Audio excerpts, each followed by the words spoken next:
You're exhausted and jittery, but you've got to keep going. There's a big deadline coming at you. Either you've got to give a presentation or some last-minute adjustments to an exhibition of your work or a looming deadline for a submission. So you're working mad hours, fueled by chocolate and sugared coffee. Or perhaps you can't relax because although you're exhausted after work, you're on call.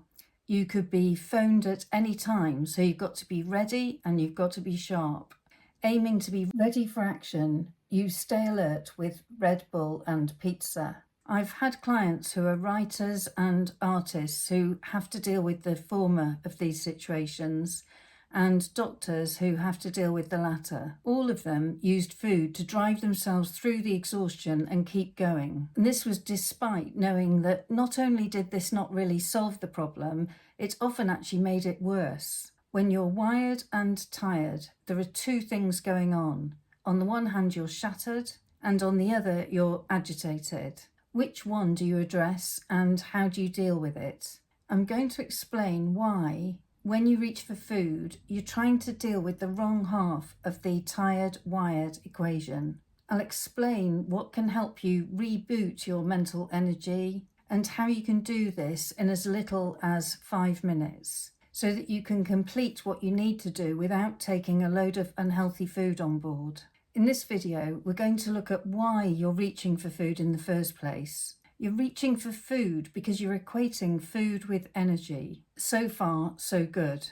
But there's more to the equation when you're not just exhausted, but you're also jittery. Then we'll look at why you keep doing something that doesn't really work. Essentially, you keep doing something despite it not really helping because it's the best you've got. We'll look at the key thing that you need to know about this tired, wired state to be able to lose weight despite the stress you're under. Then, once you understand what needs to happen, I'll give you 2 techniques that will help you through your exhausted agitation without needing food, and that will only take a few minutes of your time. Why are you reaching for food?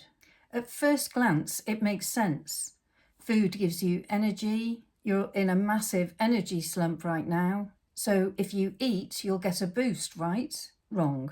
When you're shattered and you're also stressed, food probably isn't the answer. Physically, you're running on empty, whilst mentally still striving to meet the deadline or deal with the next crisis. You're basically in fight-flight mode. Your sympathetic nervous system is fired up and your brain registers that there's a problem. No energy plus nervous agitation. And your brain then focuses on your need to keep going. So it gets you reaching for fuel, often in its most available form, which is sugar. There's a definite logic to eating for energy. What you're hoping for is that the food will fuel you through the exhaustion over the finish line. But what actually happens is you get a temporary spike in energy, if you get any spike at all, but this is rapidly followed by a crash. So if you're still working on the logic of food equals energy, you'll simply reach for more. Welcome to the slump-eat-repeat cycle, which is the norm for many people under pressure. Why do you keep doing something that doesn't seem to work? You keep reaching for food in this stressed, shattered state because it's become a habit. A habit is a particular behavior that is triggered by a specific cue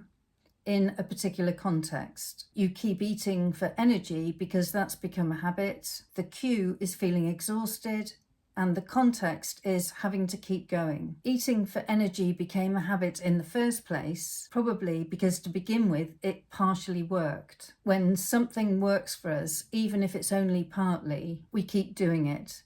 This is what's called operant learning or instrumental learning. It's the type of learning that Skinner described with the rats in his Skinner boxes. But an unfortunate side effect of eating when you're stressed and tired is actually feeling lethargic or even sleepy, so that the problem that you're trying to solve is now compounded. So what will work better? Well, there are 2 parts to this tired, wired state. There's the exhaustion and there's the nervous system overactivation. And food only indirectly affects the nervous system activation. There are much more direct and calorie-free ways of down-regulating your nervous system. Whilst you're focused on pumping up your tired-out system, you're ignoring the wired half. You're trying to regulate your nervous system using food, and this is where the partial success comes in. Indirectly, certain types of foods in certain quantities do have an effect on our nervous system and its level of activation, so eating does have some effect. But what you actually need when you're in this tired, wired state is ways of down-regulating your sympathetic nervous system directly without making yourself sleepy, because of course there's still something you've got to get done. A big thing not to do when you're dealing with this state is to go on a diet. I'd say that what you should absolutely not do if your eating is fueled by this exhausted, jittery mixture is to go on a calorie controlled diet. The diet will only add to the pressure on you, and at the same time it'll be taking away the existing coping strategy of eating. More pressure plus less coping leads to more eating. You need something that will actually address the heightened nervous system activation. There are many techniques for doing this. Here are 2 simple suggestions. The first thing to do is to remember that what you're needing to do is calm your nervous system, not fuel your fatigue. And technique 1 is to go outside and take a few slow, steady breaths. Don't be put off by the weather. Breathe in whatever is out there, whether that's sun, rain, wind. Breathe in through your nose and out through your mouth, and make the out breath slightly longer than the in breath. Breathing is the simplest way to down-regulate and calm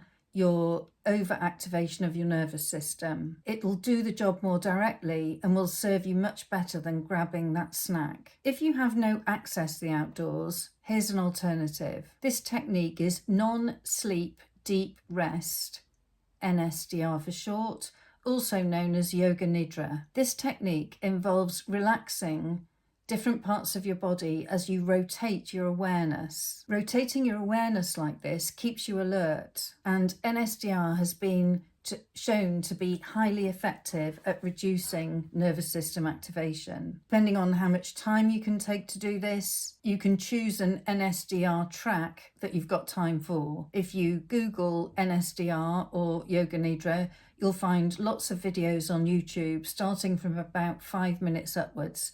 So in as little as 5 minutes, you can directly calm your nervous system down while maintaining that alertness. Just put your headphones in and follow the instructions. A particular source of NSDR tracks on YouTube that I really like is by Rosalie Yoga. But the important thing is just to find somebody whose voice you like listening to and the content of the exercise actually has the effect. One thing I want to say about not using food to deal with fatigue is that this may not apply if you're diabetic. If you are diabetic, it may be that you do need food in this situation. Please ask your specialist diabetes nurse or other health professional for advice on how to manage this situation. If you're super busy and you want to benefit from evidence-based techniques without having to research them from scratch, you can apply for a free eating pattern analysis with me. Simply hit the link in the description below to apply. Please like this video and subscribe to my YouTube channel, and watch my next video for more on the psychology of eating, appetite and weight loss.